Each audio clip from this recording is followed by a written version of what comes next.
আসসালামু আলাইকুম। তো অনেকের ফেসবুক অ্যাকাউন্টে এইরকম হয়ে গেছে যে যেই নাম্বার দিয়ে টু ফ্যাক্টর অন করছিলেন ওই সিমটা হয়তো এখন হারিয়ে গেছে বা সিমটা নাই।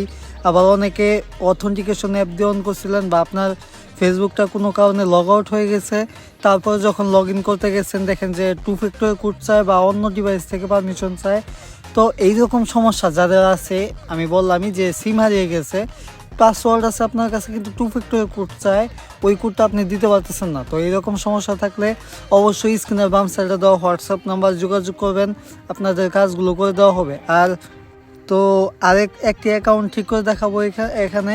এই অ্যাকাউন্টটাও সেম, এই যে আপনারা প্রথমেই দেখতে পারলেন একটি ছবি, তো ওই অ্যাকাউন্টটাও সেম সমস্যা। এটা আমার একটা কাস্টমার নক দিছিল, তো তার অ্যাকাউন্টে এখন টু ফ্যাক্টরটা অফ করে, মানে টু ফ্যাক্টরটা ওই যে নষ্ট করে অ্যাকাউন্টটা তাকে লগ ইন করে দেওয়া হবে, মানে টু ফ্যাক্টরটা এখন থেকে অফ হয়ে যাবে, এরপরে আর টু ফ্যাক্টর কোড চাবে না। তো আপনাদের এরকম যাদের সমস্যা আছে তারা অবশ্যই স্ক্রিনের বাম সাইডে দেওয়া হোয়াটসঅ্যাপ নাম্বার যোগাযোগ করবেন।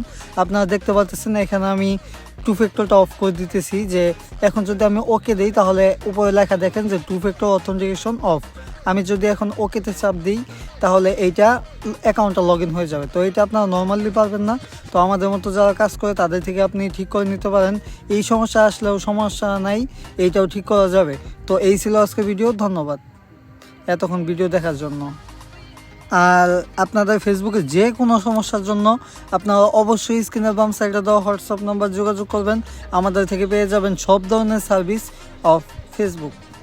তো আজকের মতো এখানেই, দেখা হচ্ছে পরবর্তী ভিডিওতে।